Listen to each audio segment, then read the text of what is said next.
My name is Richard Harmel. I'm from Sierra Club, Airport Marina Group.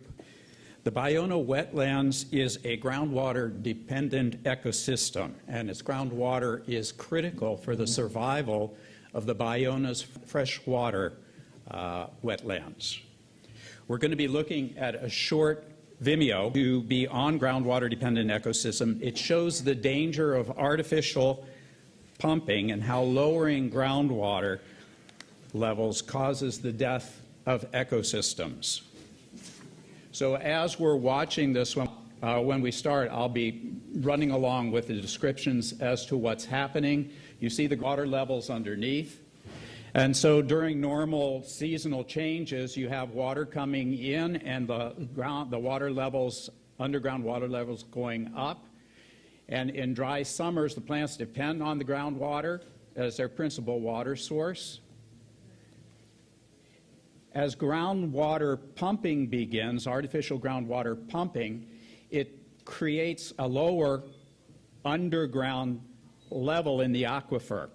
It gets so low that the root systems from the habitat aren't able to get nourishment, and so they dry up and they die.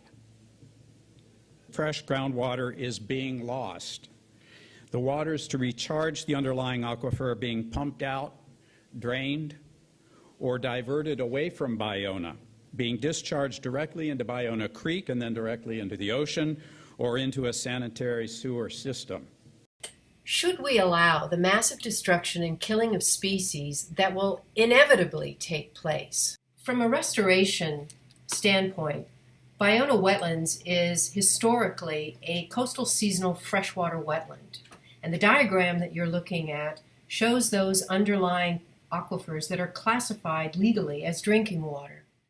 This is not saltwater intrusion that you're looking at here. This is all seasonal freshwater ponding on Ballona wetlands. This is Ballona. This is what we're trying to preserve. Look at all the freshwater ponding on Ballona, and look at all this wildlife.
When I was here on Thursday, that footprint, this far footprint, there was no water in it.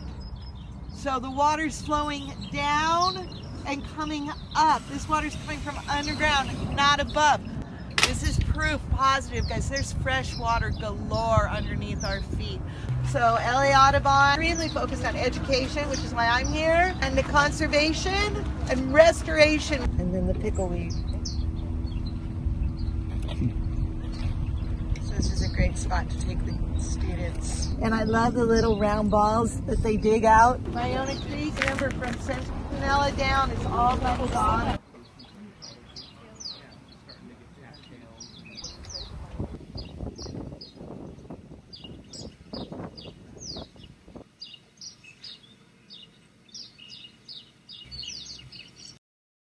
Mr. Frankel, go ahead. Yeah, hi, I'm Rex Frankel. I've been working to save all the Ballona wetlands and uplands since 1985. I'm the president and legal director of Baiona Ecosystem Education Project, and the spelling of my name is REXFRANKEL. Of the alternatives, if number 3 eliminated the dredging of Parcel A and featured historically accurate small creeks in it, then there'd be something to talk about. As it is, no project alternative is the only one that I could endorse at this moment. My main message to you is this. Your plan simply switches the locations of the wetlands and the uplands at Baiona. This switcheroo is a huge waste of our money. Restore the Baiona wetlands where they are now. Restore the Baiona uplands where they are now. You don't need to destroy Baiona in order to save it. There are many legal deficiencies in this environmental impact report. 1, your project violates the Coastal Act because it is not a restoration, and that's all the Coastal Act allows in a wetland. 2, your project violates the U.S. Clean Water Act because it floods the wetlands with polluted street runoff with no plan to clean it up. It is illegal to degrade the water quality in federally delineated wetlands, which is what the Baiona wetlands are. 3, your project also violates the California Environmental Quality Act in that it fails to analyze or include an essential part of the project, which is the Clean Water Act mandated street runoff cleanup plan that must be implemented before you can tear down the levees and flood the wetlands with water from Ballona Creek. You have no plan to clean up 99% of the flow of Ballona Creek, which comes on rainy days. You have no EIR, you have no analysis of its impacts or whether it will ever happen. The only plan that exists is to clean up flows in the dry season, which is not when most of the pollution and trash flows down the creek. This plan will mostly dry up the creek in the dry season by pumping 3/4 of creek flows to Hyperion Sewage Treatment Plant, which will then dump it in the ocean. A waste.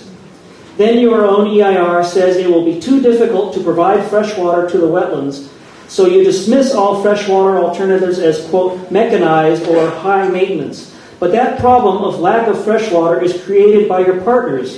The chair of the Santa Monica Bay Restoration Commission happens to be the Los Angeles City Sanitation Department, who, along with the LA County Flood Control District, are doing the mechanically drying out Ballona Creek during most of the year. So you dismiss reasonable alternatives by using a straw man argument. You can fix all these legal violations this way. Give us a historically accurate project, thus it will fit the definition of restoration and comply with the Coastal Act.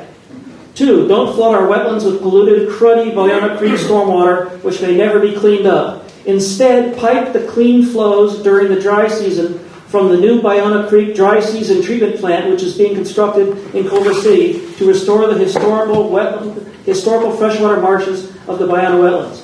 Because you won't be flooding the wetlands with pollution, you won't violate the U.S. Clean Water Act. Because upstream polluted stormwater will not flow into the Ballona wetlands, an upstream rainy season creek water cleanup plan is not an essential part of your project.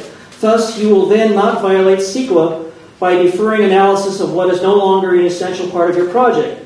Finally, by leaving most of the land at Baiona where it is, leaving the wetlands where they are now, leaving the uplands where they are now, you will avoid destroying 1,000-year-old archaeological sites or desecrating graves, as the Playa Vista developer discovered on their Discovery Park.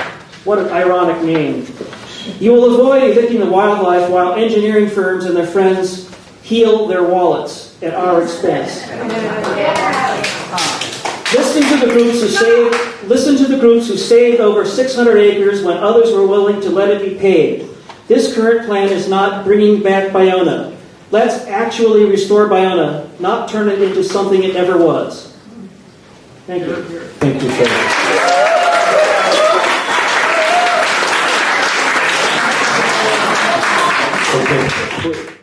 Tribal leader John Tommy Rosas is about to establish for you that Baiona is historically a seasonal, predominantly freshwater wetland. Hi, this is John Tommy Wilson.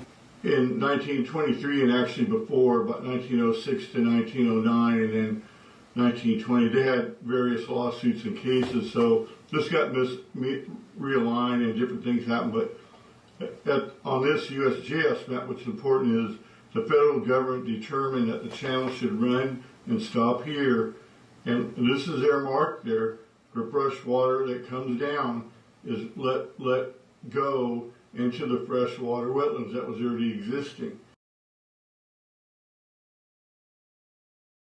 It just did not go through like it does now into the marina. See, now it goes, and then the high and low tides come up it. Before, see the difference right here? Right at area A, right here, you can see that creek line. And so the original Ballona Creek was here, then they channeled it, but they still dumped the fresh water here. They did not mix it or inundate this with more salt water like they want to do in alternative 1, 2, and 3. This is about fresh water. This is all fresh water. And then you can also see the saltwater little channels that were here for the estuary. So really the estuary, which is a salt and freshwater mix, is in this area, way down here. So this shows that it was existing, and that the Army Corps, in their graphics, in their map, and their design and everything to dump the water right here was for fresh water. So that's why in my graphic I'm saying 1923 USGS shows freshwater wetlands. This was still really actually a creek, even though it was channelized. It did not go to the ocean like I explained. Here's area A.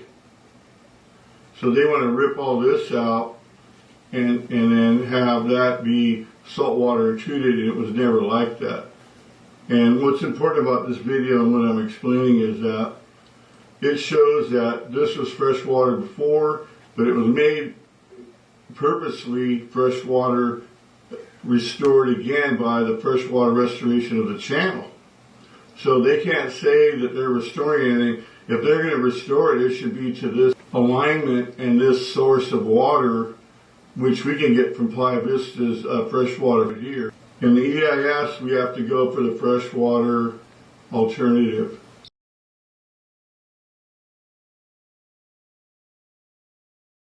I would just like to speak today. I'm Margot Griswold, a restoration ecologist with over 25 years experience in Southern California and throughout California. I've worked on the West Bluffs project, designed and oversaw implementation on the restoration of the bluffs. And before that, worked on some aspects of water, fresh water, in regard to McGuire Thomas, the previous developer of the Playa Vista area. So I have some knowledge of the area, and I would just like to say that I am dismayed that in the alternatives for the project, that no alternate to the 3 full tidal wetlands was offered. So first of all, it's a violation of CEQA.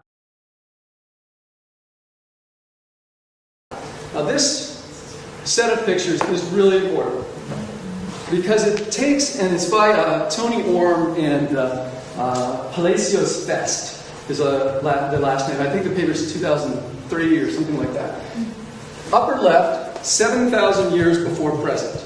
And you go 2,000 years, 5,000 years before present, 4,000, 3,000, 2,000, 1,200. Okay? And so what you see is this slow filling in of the Ballona Bay, essentially, over time. And back there, that's inherited space probably, but slowly it fills in with these sediments. And you can see about 3,000 to 4,000 years ago, it basically turns into hydraulic space because there is this spit that goes across and closes it in, sort of like what Morro Bay almost looks like. Right? So it's gone through that phase. And this here is a hydraulically defined opening. If you wanted to go something that was open to the ocean and fully tidal all the time, you'd need to go back about 4,000 years. So, our model predicts frequent closure. It's terraced, but part of a prorating system. Large size, okay, if you include the Elder River, it's large size. If you don't, it's a little bit smaller. High exposure hydraulic system. And this is our generalized model for that. Some of the time it should be perched. Most of the time it should be closed. And when it does open, it opens real good down to the low, in the low tide area, the low intertidal.